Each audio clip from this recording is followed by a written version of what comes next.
You're listening to the Law of Attraction Radio Network. The secret to well-being is discovering the power that is your birthright, the power to create a happier, healthier life, drawn from our own vast internal resources.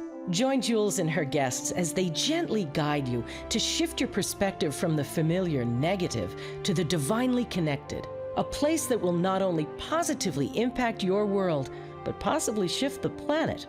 It's all right here on Law of Attraction Talk Radio. Well, welcome to Law of Attraction Talk Radio. I'm Jules from beautiful Southern California, and I'm so glad you could be with me. Today, we have Mr. Joe Vitale with us. He's one of my favorite people in the whole world. He is so real. You can talk to him about anything, and he's just a real down-to-earth guy. I just adore this man. Anyway, I'm very, very excited to have him on, and we've got a lot of things to talk about. He's actually got a couple of books, and I also have some very exciting news as well, because you all know that I've been talking about med beds. Well, guess what? They're here, and the price isn't bad at all. I mean, it's like, oh my gosh. It's so neat. I'm going to be explaining it a little bit later on in the show, but I want you to go to Law of Attraction Radio Network, LOAradionetwork.com. And guess what? You're going to be able to read all about it. And you too can have a med bed in your own home. And it's really simple. It's not that big a deal. It's so neat. And I'm just so excited to be bringing this to you. So stay tuned for more information on this. But with that, let's take a fast commercial break, and then we're going to be back with Dr. Joe Vitale.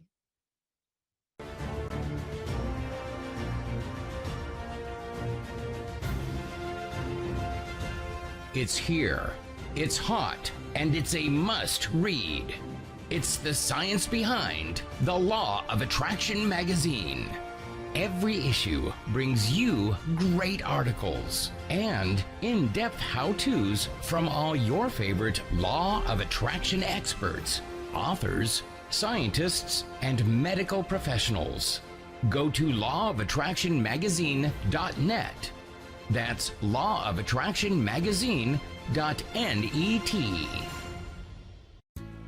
Did you know that every human uses only a small portion of their powerful mind?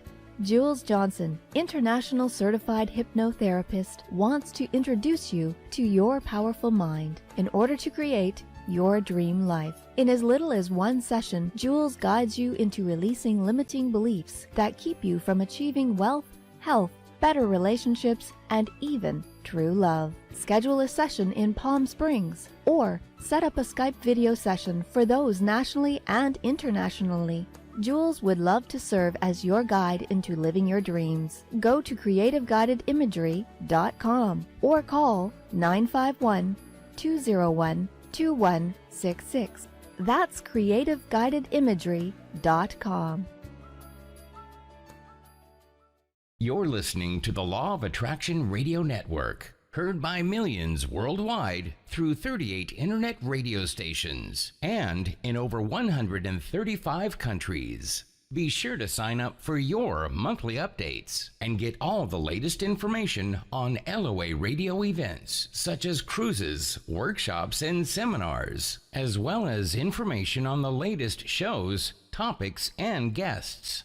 Go to LOAradionetwork.com and sign up today. Well, welcome, Dr. Joe Vitale, back to Law of Attraction Talk Radio. I just love it when you come on. Well, thank you. I've been looking forward to this. I even showered, shaved, made myself look good, got a haircut, the whole bit. You're wonderful. I've been looking forward to this. Good. There's a whole bunch of things we want to talk about, and we usually go into every kind of subject you can imagine. Yeah, whatever we feel like. Yeah, that's what's so neat about you. And I keep on telling everybody, Joe Vitale is the real person. He's the real down to earth. You can talk to him about anything. And it's like he's your best friend from the first day you met him. Oh, That's, you got that personality and that incredible smile. well, now you're going to embarrass me. No, no, no. And you're a great musician. Oh, thank you. Wow. You're just an incredible person. So I am always so delighted to bring you to my audience. So Joe, tell us the latest. What have you been up to? Yeah. Um, well, like everybody else, we are dealing with a global pandemic. And in my particular case, the global pandemic was timed at a rotten time because I was already going through a divorce, which should have been over quickly, but ended up lasting for 2 years and being a persecution of my life and business.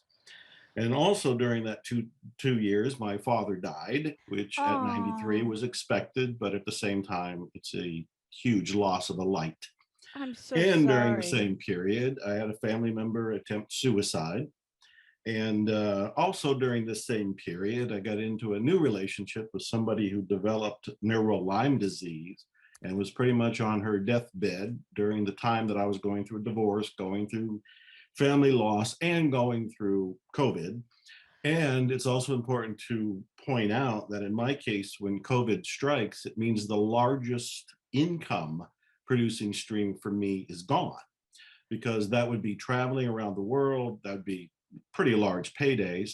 And I had gone to Russia right before it, Ukraine right before it, and even Iran, I believe, was the last overseas thing before we pretty much pulled the plug and have been working at home. Now, having said all of that, I somehow still came out with about 7 books during this same time period. And even I was impressed. It was like, how did I do that? This was not an easy couple of years.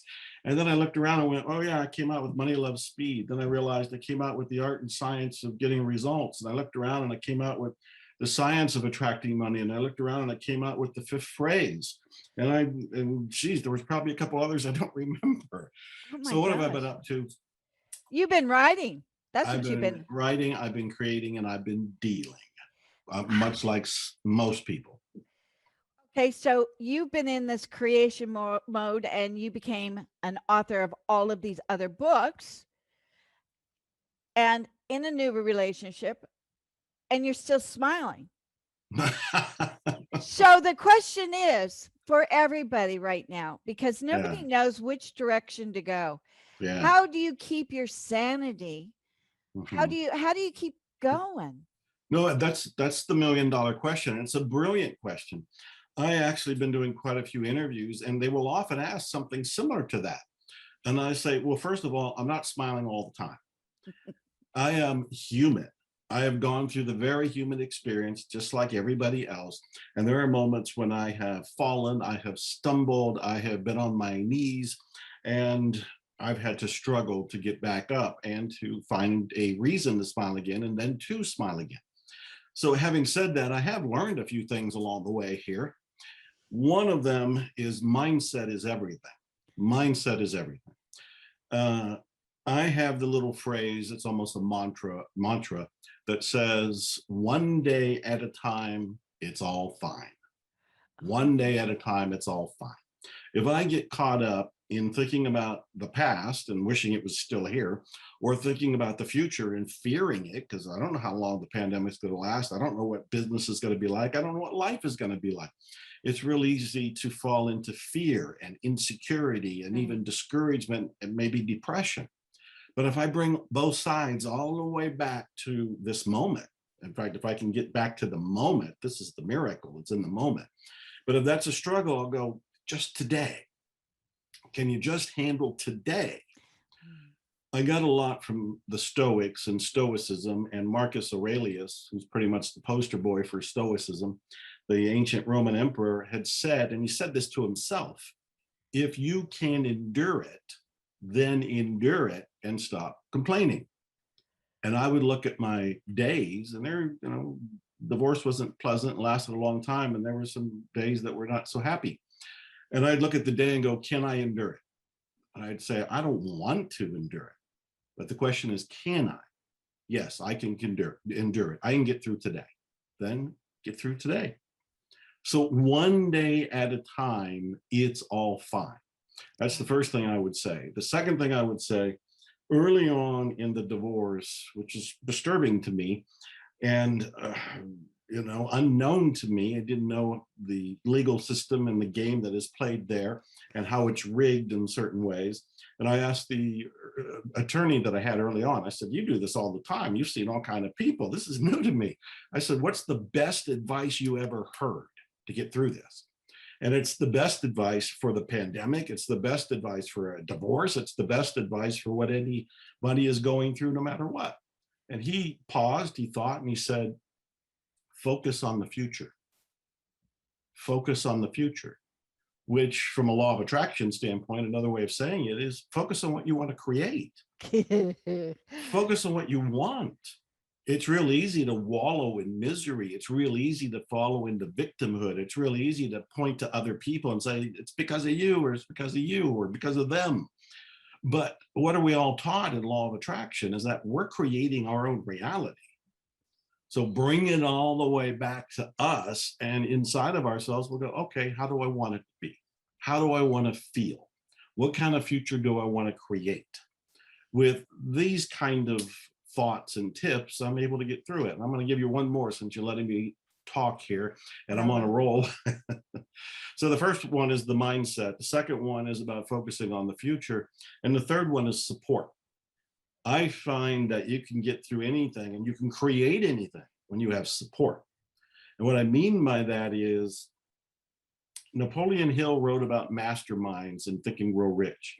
And he had decided that a mastermind, which was the term he coined, was a breakthrough in getting results.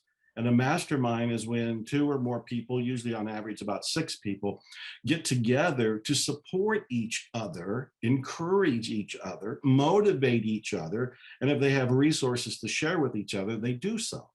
Now, given that we're in a pandemic, I had started a mastermind locally and had some people coming, but then that had to stop because the restaurants were closing and we couldn't meet at any place.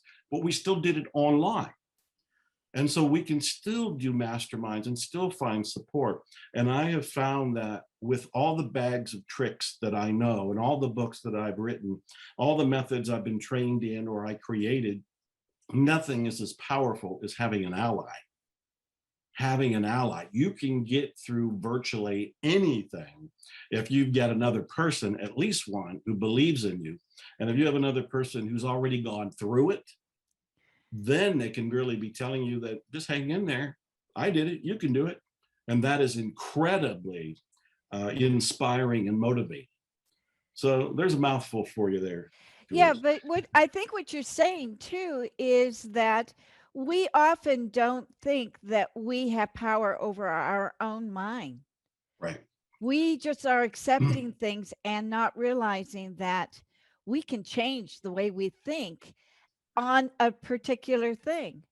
That is a brilliant insight. And it's one of the things that I get on a soapbox about, because I've been telling people, you are not your thoughts. You are not your mind. You are not your brain.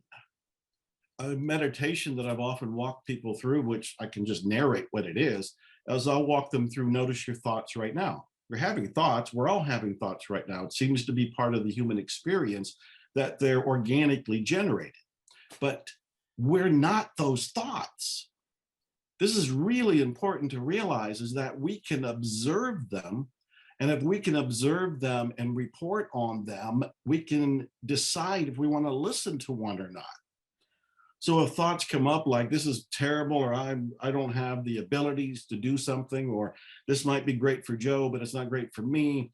All of those are thoughts. All of those are opinions. All of those are beliefs. They're not reality. They're not the facts. And so when we are separate from our thoughts, we can then go, okay, I'm going to pay attention to that one, or that one, you just leave. I'm not paying attention to you. So knowing we're not our thoughts is a big first step. Yeah. And in the meditation, I will often take people through, okay, what are your emotions right now?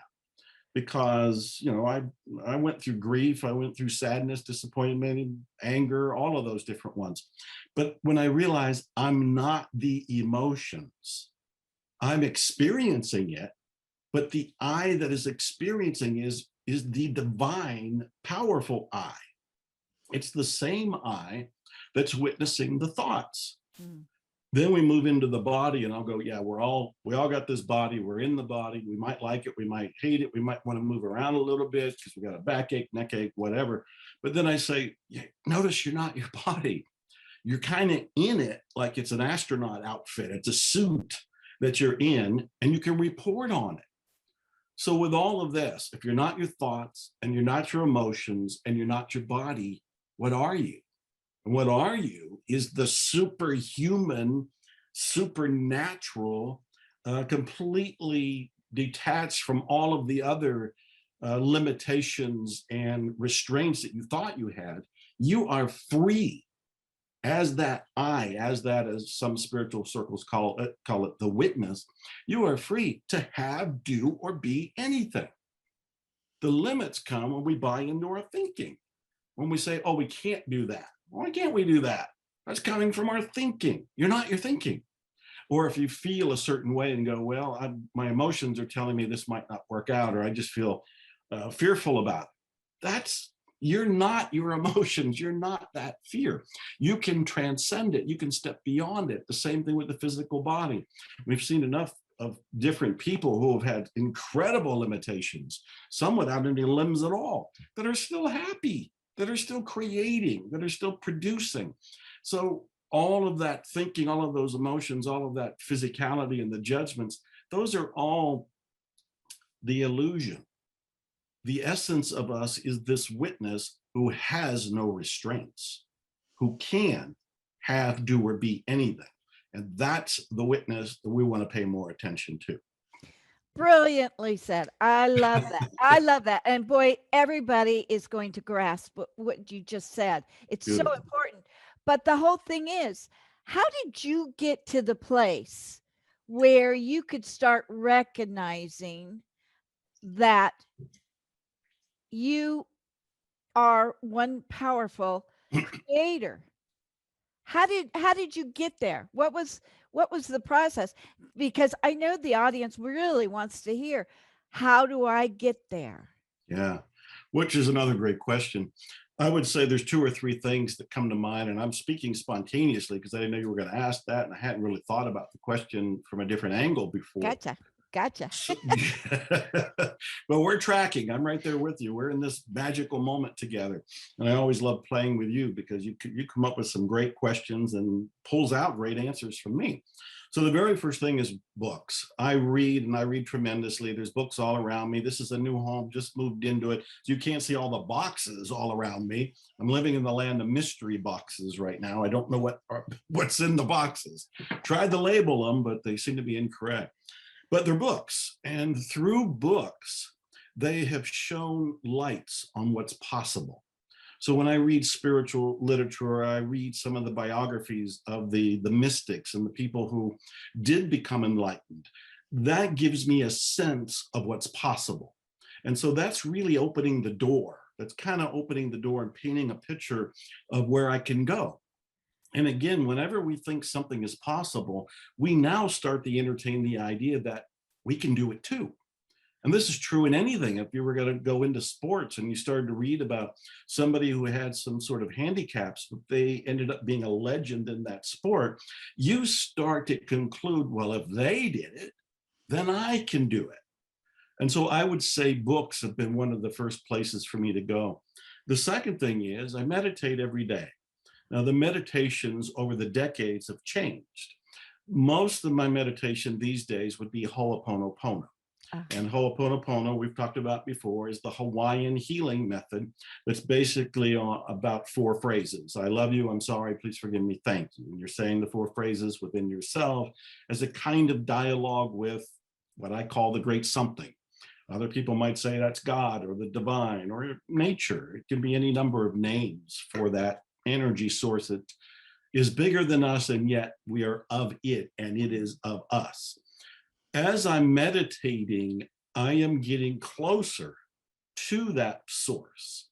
I'm slowly dropping away the limitations, slowly dropping away the beliefs, what they call in Ho'oponopono, the data of the mind, the luggage, the emotional past experiences that might have slowed me down in the past and did slow me down in the past. But as I keep meditating, doing Ho'oponopono, doing gratitude meditations, doing the witness meditation, where I try to get past the thoughts and the emotions and the body to get to and merge with source. The more I do that, the closer I get to that.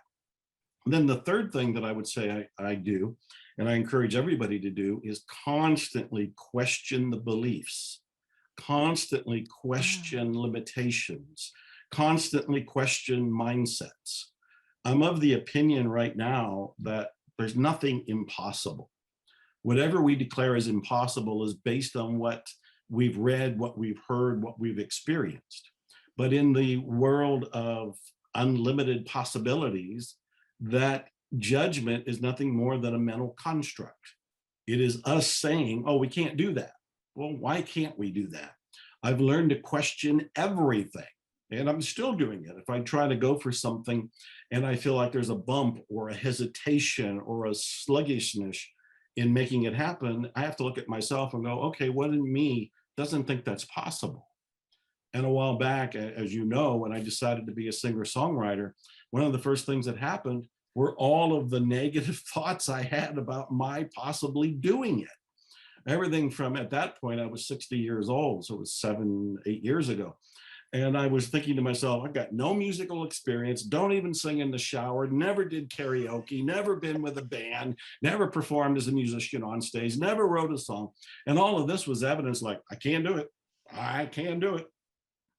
But I had learned to question all of those beliefs. And as I questioned them in that field, I ended up creating 15 albums in about 6 or 7 years, which even for professional musicians is record breaking, no pun intended.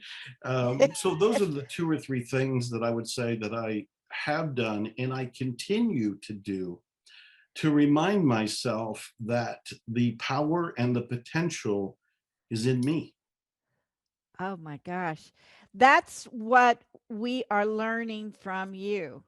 Hmm. And it's incredible. And everybody's got to get to that place, especially right now, because we can create such an incredible world. I mean, it's being created right now, but we can add our little magic to it, like you have. Well, absolutely. You know, when the coronavirus started and everybody was talking about everything from it's a conspiracy Yeah. to it's a curse, that it's, you know, they all saw it as something negative and certainly something that they were afraid of. Well, I started posting videos. I'm very active on my Instagram account, and I'm Dr. Joe Vitale there, Dr. Joe Vitale, and I post almost every day. And what I did was start posting videos saying, this is what I'm calling a divine blessing. The coronavirus is a divine blessing. And then I would go on to explain that one of the things we were being told to do by all the authorities was go inside, go inside. Well, I took it as a metaphysical command. Go inside yourself. Go Oh, inside your connection and find your connection to the great something. Go inside and meditate again. Go inside and contemplate. Go inside, not just your house, but inside your soul. And I also said, this is one of the greatest opportunities. All those times for all of our lives when we said, oh, if I only had the time, I'd learn Spanish, or I'd paint, or I'd open my online business, or I'd be closer to my grandchildren. Here is your chance, yeah. folks. Whatever you want to learn, you go to YouTube, you go to Google, and you say, how do I play the saxophone? And whatever it is, you're going to get 100 videos that really talented people spent the time to post, and they're all free. Wow. And then I also look at a lot of people still playing victim, look for jobs because they're looking for somebody to throw them a life raft. Rather than becoming an entrepreneur, they look for somebody else who's an entrepreneur to save them. And I thought, well, this divine blessing is also saying, here's your chance to learn how to open your online business, to make money from home, to learn an art, to learn a craft, to learn a side profession. This is your opportunity to do all of that. And you're actually being encouraged to do it by the powers that be. So I was giving a twist, a different perspective, a different mindset to the coronavirus. I was certainly not dismissing anything going on in the world. When they say, you know, social distance, wear a mask, do all of these different things, do it. But I'm also looking at that and pretty much everything in life from a metaphysical signpost. And I interpret almost everything that happens as a symbol. And so the coronavirus to me became a symbol of divine freedom. It was really saying, go inside yourself, meditate, contemplate, create, do what it is that you've always wanted to do. Here's your chance to do it. Wow. You're so right. And that is the attitude that we all have to develop right now. If we haven't already, Right?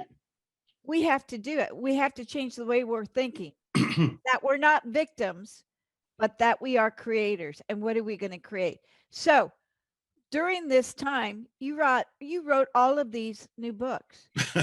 Right? Somehow. Yeah. And so I want to find out, what did you write and what are they about? Because everybody needs to know. Well, it's a great question because there's a teaching lesson in my answer. A lot of people think of writing books in terms of bleeding at the typewriter, which is how Ernest Hemingway described it, or as a struggle because, you know, they're going to sit down and they're going to put their thoughts on paper. And I have found that there's a lot of other ways that are really, really easier than that. Now, I am an author. I do love writing books. I can do it in typing, I can do it in longhand, and I think at last count, I have 80 books to my name. Wow. Which is even to me like mind-blowing. Mind-blowing even to me. I stop and go, how did I do that? I remember the first one. It was 1984. And in 1984, I came out with my first book. Well, I never would have believed anybody who would have said, Joe, you'll have 80. I wouldn't have believed them if they would have said you had 6. You know, because at that time I wrote a book and thought, well, maybe I got another one in me. Apparently I had a lot more. All right, so a couple of the books are actually not written. And I'm saying this first to be very transparent. I am an author. These are books. They are published books. My name's on the title. Take, for example, the book called The Fifth Phrase. The fifth phrase is the fifth, like 5, the fifth phrase. It is the third book in my Ho'oponopono trilogy. I wrote Zero Limits 15 years ago, something like that. I wrote At Zero 10 years after it. And then I wrote The Fifth Phrase. But the fifth phrase is actually an interview with me that was transcribed. So in other words, I didn't actually have to sit down and write the book. I more or less spoke the book. Wow. After the book was recorded, we transcribed it. We kind of fooled around with the layout and so forth, so it's going to look like a book. And now, of course, you can go on Amazon and you can find The Fifth Phrase. There's no clue that it was actually a spoken book. It looks like a book, feels like a book, reads like a book, but I spoke the book. By speaking the book was basically done in maybe a day and a half.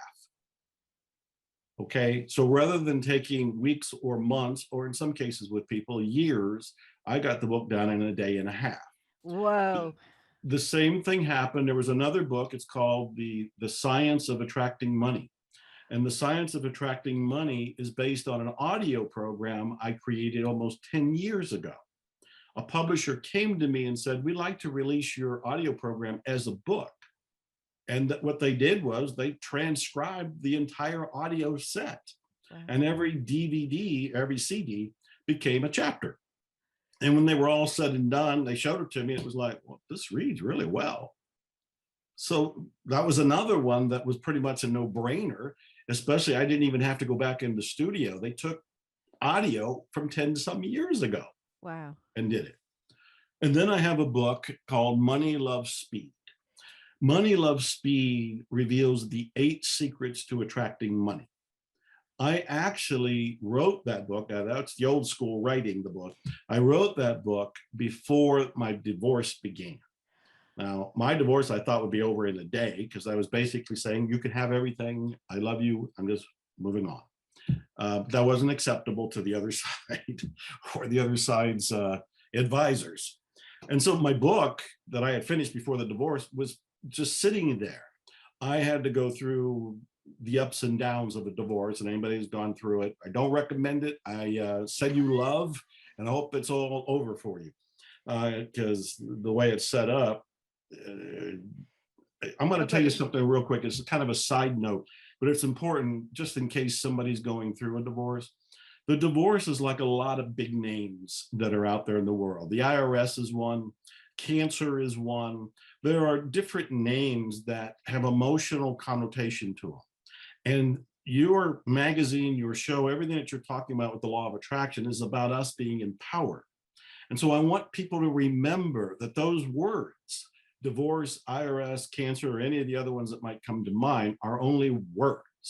And what we want to do is strip away the connotation so they're not scary anymore. The divorce for me at first was scary because I didn't know what was going on.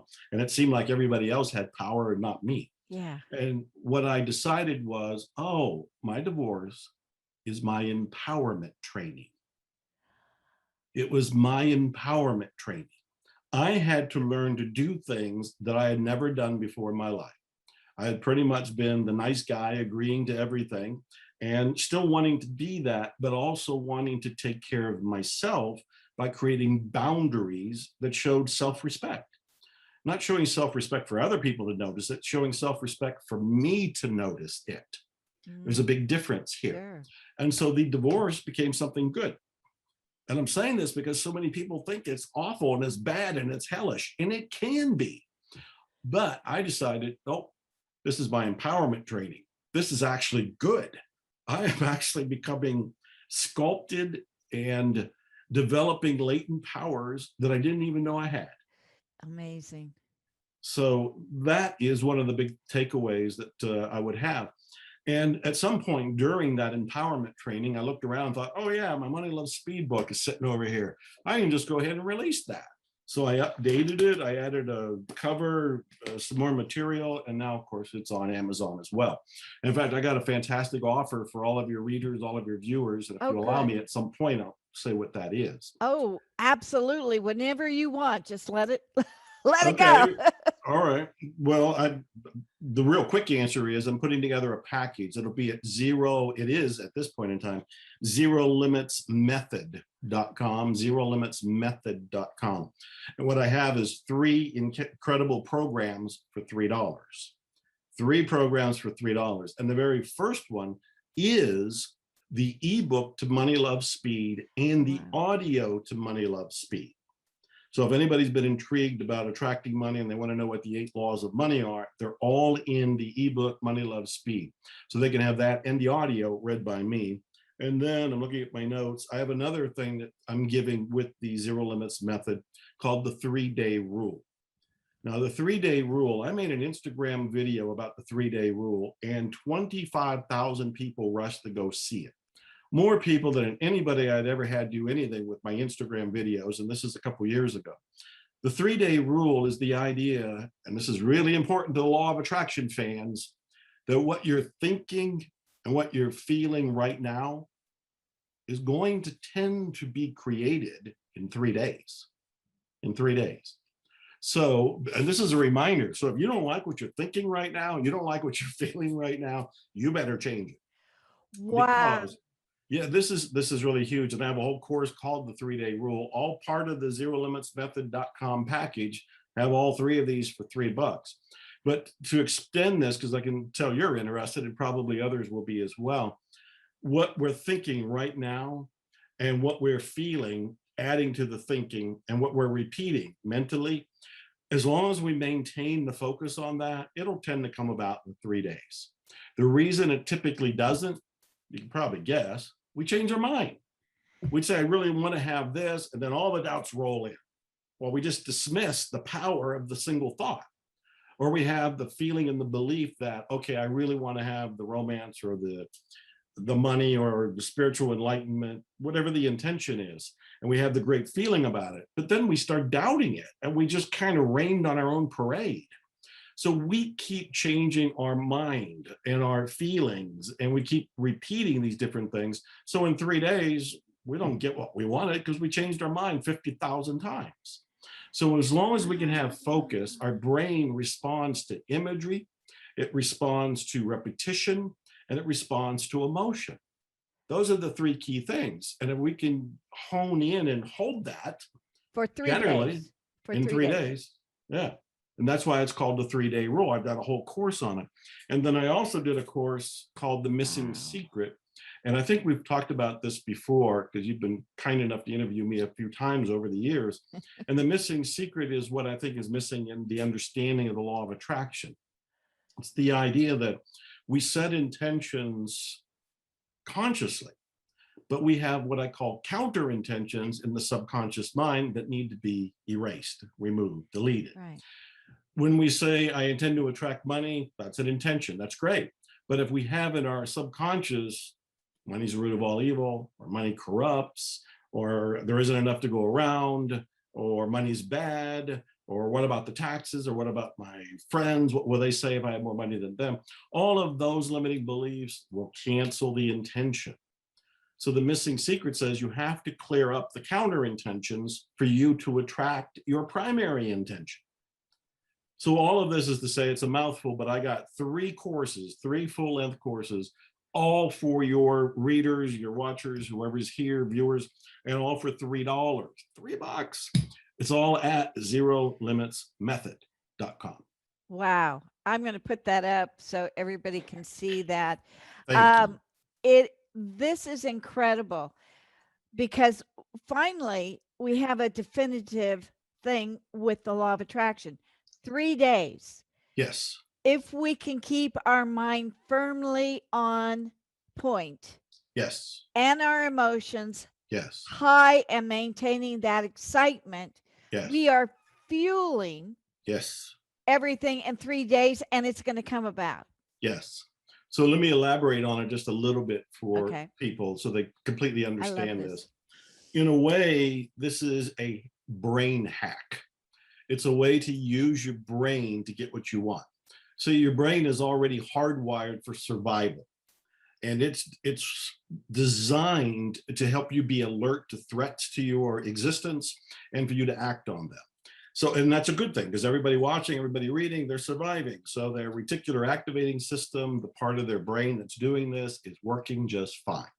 But what most people don't know is that you can also wire it for what you want.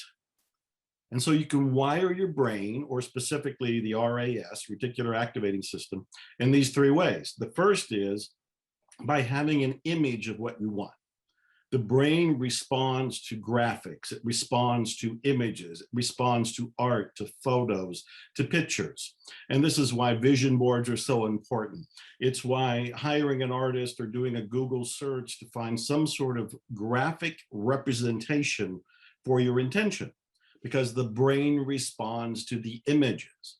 So that's the first thing. Now, I'm a car guy, as you know, so whatever my car is, I might go and get a picture of it. Or if it's a new car, almost all the car dealerships these days have car configurators on their websites. So you can go to the car configurator and you build the car you want. And when you're done, there is a full color image of your car, which you can download, you can print out, you can put on your phone, you can put it up anywhere to see. That's the first step, is the image. The second step is emotion. We attract what we love, what we hate, and what we fear. And too many of us are focused on what we hate and what we fear, which is why places like social media and Facebook can actually be dangerous to our law of attraction quality, because people are firing off hate messages and they're firing off fear-based information. And we can fall into that. What we want to do is come from love or passion. So when we look at the graphic, we look at the picture of the car, the house, whatever, as we look at that, we do it with love. We do it with the idea that it's already mine, and oh my God, I so love living in the house or driving that car or being with that person or whatever it is. So we want to focus on the image. We want to focus on the image with love. And then the third is repetition, meaning, which is also why they say first thing in the morning, do that meditative affirmation, visual imagery kind of work. Last thing at night, because these are doorways to your subconscious mind at those times. But you can do it throughout the day. You can do it whenever you think of it. You can put reminders on your phone, or you can make the graphic on your phone to be the screensaver. And so every time you look at it, you go, oh my God, there's my house, or there's my car, whatever it happens to be. The more you can do those three things, the more you can manifest them at an accelerated rate, possibly within 3 days. Wow. Love it. Now that is a powerful. Oh my gosh. I'm so excited to get people to listen to this because I mean, I just learned a bunch. And I've been doing it for 15 years. You're before that, but really, you just taught me some incredible stuff. I can't thank you enough. Well, you're welcome, but you're drawing it out of me. I want to be of the most service to people. So I just, as a reminder, for $3, go to zerolimitsmethod.com and I can have all those courses: Money, Love, Speed, the 3-day rule, and the missing secret. And since we're sharing so much here, I want to give an insight because, as you pointed out, I've been doing law of attraction like you for quite a while. And I think there's a couple mistakes people make when they get into the law of attraction. And one of them is thinking there will never be a bump in the road. Oh, God. One of them is thinking that as long as I do law of attraction, as long as I keep my vibe up, there will never be a rainy day. And it's important to understand that there's still going to be bumps in the road. There's still going to be rainy days. There will still be disappointments. What happens to a lot of people who get into the law of attraction and start practicing it, as soon as they do have a disappointment, they say with a sweeping statement, this doesn't work. And they stop. And what I'm saying is it is working and it is always working. Part of the human experience is going to have life itself throwing us curveballs. There will be death in the family at some point. There will be illness at some point. There will be a disappointment at some point. I don't remember if I told the story or not, but when I was getting ready to perform on stage for the first time ever as a singer-songwriter with my own band backing me, live audience, and how terrified I was. So it's one thing to be on stage as a speaker, which I've done for decades. It's another thing to be on stage as a singer, which is completely foreign to me at that time.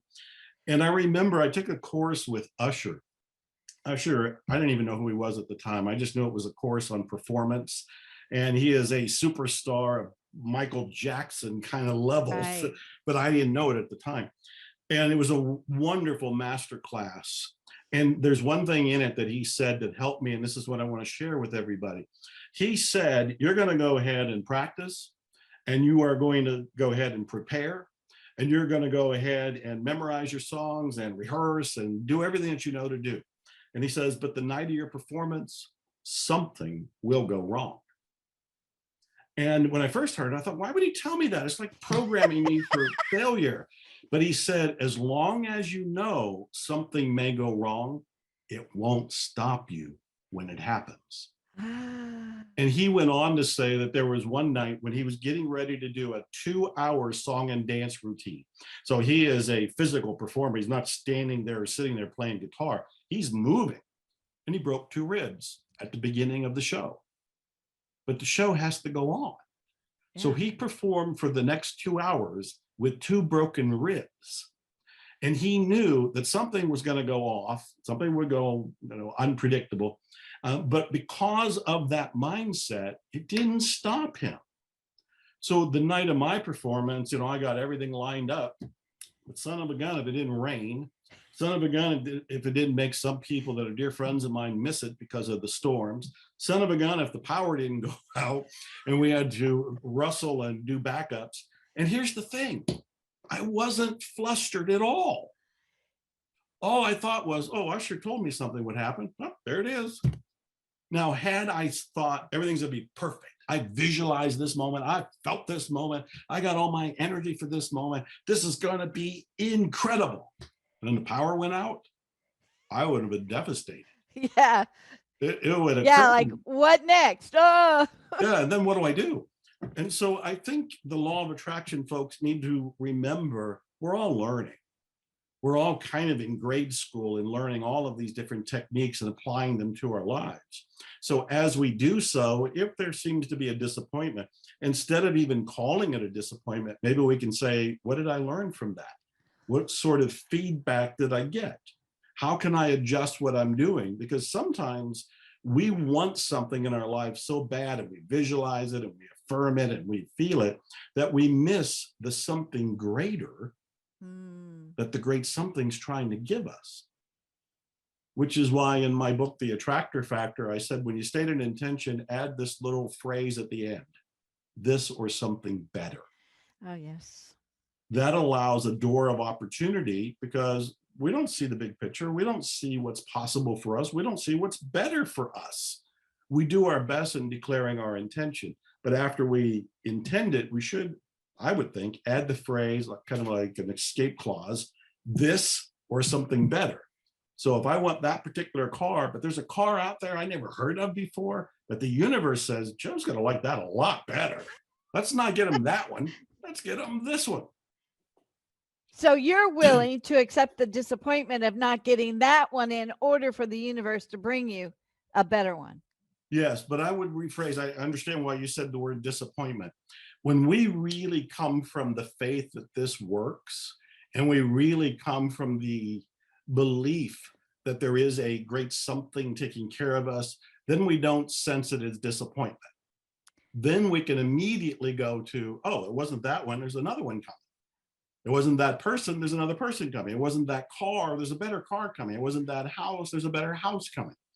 And so we move away from disappointment because we have the faith that there's something taking care of us. On my last singer-songwriter album, which was called The Great Something, I have a song called The Great Something. And basically I'm saying the great something is taking care of you all the time. Even when you're doubting, even when you're blind to it, even when you've given up your hope, it's still there. And so we can pause long enough to go, okay, I didn't get that book deal or that business deal or whatever it is that was the intention, then there's a better one. Then it's not a disappointment. Then it's just, an expectation for something better. But it's your mindset that caught that. Yes. And that's the place that we have to get to, exactly. that mindset. And we have to be the ones to tell us what to think and how to think. We have to be the ones. So, and you've accomplished that. And because of you, we're able to learn about it all through all of your books. Well, thank you. And I want to point out, that's how I'm learning all of this. I'm learning it from other people who stumbled and fell and learned and put it in book form. And so I read that, and then I apply it, and I stumble and I fall, but I learn how to apply it. And then I turn around and I write it in my books, and then I share it with you in a spoken interview. So we're all helping each other, which is one reason why I think it's so important that each of us individually knows deep in our heart that we are role models for everybody else around us. And I don't mean this in the sense like when I'm on stage, there could be thousands of people that are watching. So it looks like, well, there's an obvious role model. I'm influencing these people. But I mean you at home. Your kids are watching you. Your spouse is watching you. If you go to the store, you run an errand and wear your mask and do all of this different things, people are noting how you behave, how you act, how you walk, how you respond. And so in our little ways, we are awakening the planet because each one of us is a light. And some of the light gets seen by lots of people and some of the light gets seen by a few people. But every one of those people counts. Right. Right. Absolutely. And this is where we are learning so much from you and the mindset. And this is, I think this is the reason why I've been on the Law of Attraction Talk Radio for so long. It's because of you. It's been teaching all of us, and you are a true godsend to us. We need you. And you've just been fantastic. You're my favorite person. Like I said, you are my favorite. You are so down to earth. You teach so much. What would this world be like without you? Oh my gosh. Thank you, Joe. Okay, I'm speechless now. Thank you, Jules. Thank you. I truly mean it. Oh my goodness.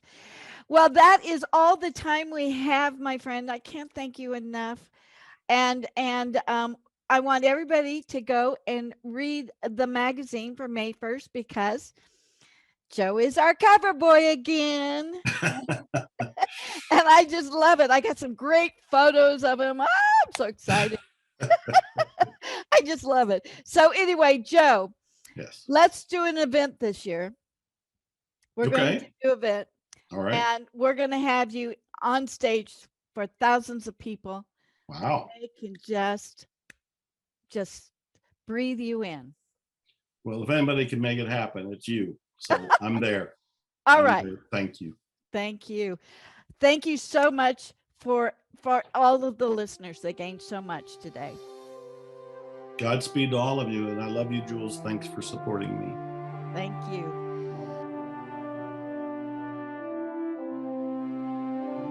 Thank you so much for joining us. We'll be back next week with another great show from Law of Attraction Talk Radio. If you'd like to comment on tonight's show, send an email to jules@loaradionetwork.com and have a great week.